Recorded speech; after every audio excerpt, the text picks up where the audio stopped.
قومی ٹیم کے سابق کپتان بابر اعظم اور وکٹ کیپر بلے باز محمد رضوان اس ایونٹ میں ثابت کر دکھایا کہ پی سی بی کو ٹیم سلیکشن اور پلیئر پوزیشن میں تبدیلی سوچ سمجھ کر کرنی چاہیے۔ پاکستان سپر لیگ میں بابر اعظم اور محمد رضوان ٹاپ سکور بن گئے۔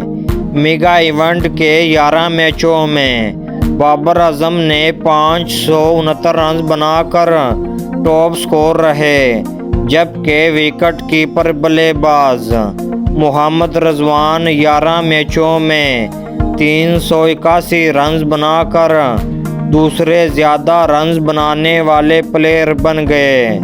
یاد رہے کہ بابر اعظم اور محمد رضوان پی ایس ایل 9 کے ٹاپ سکور بن گئے۔